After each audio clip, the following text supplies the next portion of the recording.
जय हिंद दोस्तों, आज हम एक ऐसे दिलचस्प और ऐतिहासिक कहानी पर चर्चा करेंगे।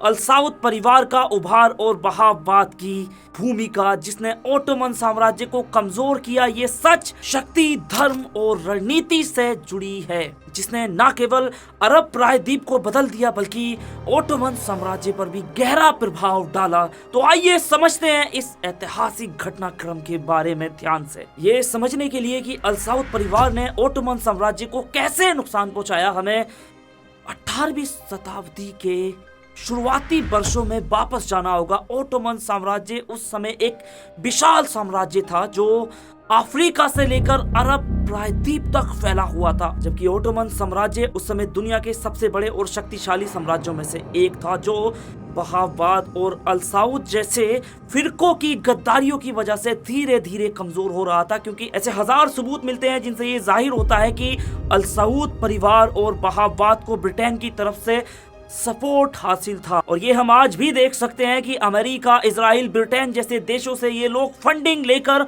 विद्रोह करने में आज भी कोई कसर नहीं छोड़ते। चाहे इराक हो, लीबिया हो, सीरिया हो, हर जगह इन्होंने उत्पाद मचा रखा है। इनकी वजह से पूरी दुनिया के मुसलमानों पर आतंकवादी का टैग लग चुका है। इन सारे आतंकी संगठनों को सऊदी की तरफ से फंडिंग मिलती है और सऊदी अरब को CIA की तरफ से फंड दिया जाता है ताकि इन आतंकवादी संगठनों को पाला जाए। सच ये है सर। अगर आपको लगता है कि मैं ऐसे ही बोल रहा हूं तो देखो, ये दस्तावेज साफ साफ दिखाते हैं कि अल सऊद और बहाववाद की ब्रिटेन के साथ वफादारी क्या थी। ब्रिटिश दस्तावेजों में मैकमोहन हुसैन कोरेस्पोंडेंस और स्काईकेस बाइकॉट एग्रीमेंट जैसी संधियां इस बात को दिखाती हैं कि ब्रिटेन ने उस्मानिया सल्तनत के खिलाफ लड़ने के लिए अरब समूहों को सहायता प्रदान की थी। T.E. लॉरेंस, इसका नाम आपने सुना होगा, लॉरेंस ऑफ अरबिया की भी भूमिका इसमें बहुत ज्यादा महत्वपूर्ण थी। उन्होंने अरब विद्रोह के लिए ब्रिटिश वित्तीय सैन्य सहायता और संगठन अरबों तक पहुंचाए थे। और तो और ब्रिटिश अधिकारियों के वो पत्र चीख कर संकेत दे रहे हैं कि सऊदी परिवार को भी अप्रत्यक्ष रूप से आर्थिक और सैन्य सहायता प्रदान की गई थी। आप सोचिए सर, बहाववाद के समाज सुधारकों के पास सेना और हथियार कहां से आए, और वो भी अपने ही लोगों पर इस्तेमाल करने के लिए, जिसका सीधा सा मकसद था कि द ग्रेट ओटोमन एम्पायर को खत्म किया जाए। थोड़ा सा समझते हैं बहाववाद के बारे में कि ये कौन है, इसकी शुरुआत कहां से हुई थी। बहाववाद मतलब बहावी फिरका। बहाववाद ये था मोहम्मद इब्ने अब्दुल वहाब का बहाववाद। मोहम्मद इब्ने अब्दुल वहाब जो 1703 में सऊदी अरब के नजद क्षेत्र में पैदा हुए थे, एक धार्मिक सुधारक थे। उनका मानना था कि इस्लाम समय के साथ भ्रष्ट हो गया है और इसे इसकी शुद्धता स्थिति में वापस लाना चाहिए। उन्होंने सूफीवाद के संतों की पूजा और मजारों पर चढ़ावे जैसी प्रथाओं को गलत ठहराया। उनका मुख्य उद्देश्य था तौहीद, अल्लाह की एकता को स्थापित करना और इन धर्मों के विकृत रूपों को समाप्त करना। यही विचारधारा उन्हें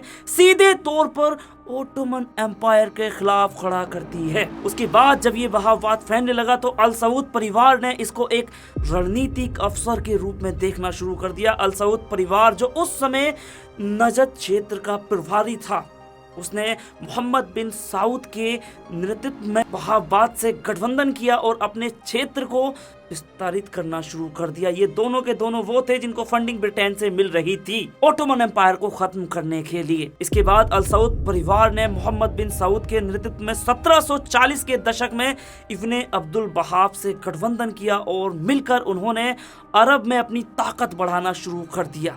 बहाववाद के धार्मिक उन्माद और अल सऊद के सैन्य बल ने ओटोमन साम्राज्य के अधिकारों को सीधे तौर पर चुनौती देना शुरू कर दी। ओटोमन साम्राज्य जो मक्का और मदीना जैसे पवित्र शहरों पर नियंत्रण रखता था, वो इस उभरते हुए खतरे को महसूस तो कर रहा था, लेकिन सोच रहा था कि बहावी सिर्फ धर्म सुधारक थे। अब इनके पास सैन्य दृष्टि से इतनी मजबूती कहां से आ गई और ये ओटोमन एम्पायर को उखाड़ फेंकने की योजना क्यों बना रहे हैं। उनकी समझ नहीं आ रहा था कि आखिर ये ऐसा हो क्यों रहा है। लेकिन चाल चलने वाला ब्रिटेन था, जो सामने से ओटोमन एम्पायर से नहीं लड़ सकता था। उसने फिरके बनाना शुरू कर दिए। फिर आया 1801, इसमें अल सऊद परिवार ने मक्का पर हमला कर दिया, जो इस्लाम का सबसे पवित्र शहर था। बहावियों ने इसे ओटोमन नियंत्रित भ्रष्ट धार्मिकता का प्रतीक माना और मक्का को लूट लिया। ओटोमन साम्राज्य इस हमले को रोकने में असमर्थ था।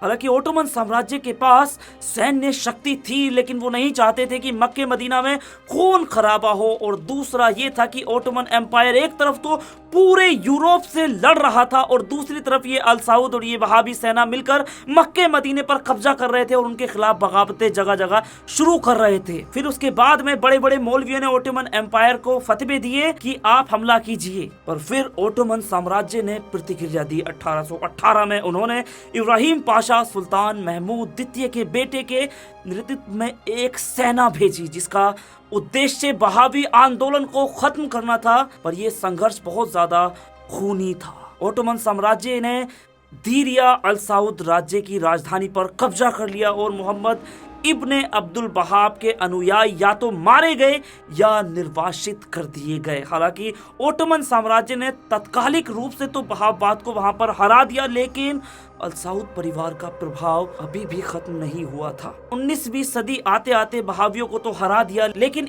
ओटोमन एम्पायर अकेला उन सबसे नहीं लड़ सकता था और वो कमजोर होने लगा धीरे धीरे। और इसी का फायदा उठाकर अल सऊद परिवार जैसे क्षेत्रीय ताकत अब उभरना शुरू हो चुकी थी। ओटोमन साम्राज्य दीरिया शहर में भी कमजोर हो चुका था। दीरिया की गिरावट के बाद अल सऊद परिवार का पुनरुद्धार हुआ। 1902 में अब्दुल अल अजीज इब्ने सऊद के नेतृत्व में उन्होंने वहाबवाद के समर्थन से पूरे अरब प्रायद्वीप को एकजुट करना शुरू किया और 1932 में सऊदी अरब की नींव रखी गई। इस प्रकार ओटोमन साम्राज्य के खिलाफ संघर्ष में अल सऊद परिवार ने अपनी एक महत्वपूर्ण भूमिका निभा दी। वहाबी समुदाय ने और वहाबी फिरके ने भी अपनी एक महत्वपूर्ण भूमिका निभाई और इस महान ओटोमन साम्राज्य को खत्म कर दिया। जिस साम्राज्य को ब्रिटेन, अमेरिका, रूस मिलकर खत्म नहीं कर पा रहे थे, उसको इन्होंने खत्म कर दिया। जो साम्राज्य हर जगह पर मुसलमानों की हिफाजत के लिए खड़ा था, उस साम्राज्य को पूरी तरह से खत्म कर दिया गया। तो इस तरह से इन फिरकों की वजह से एक महान साम्राज्य का अंत हुआ, द ओटोमन एम्पायर, जिसको हराना रूस, ब्रिटेन, अमेरिका, फ्रांस इन जैसे महान ताकतों के बस की बात नहीं थी। उसको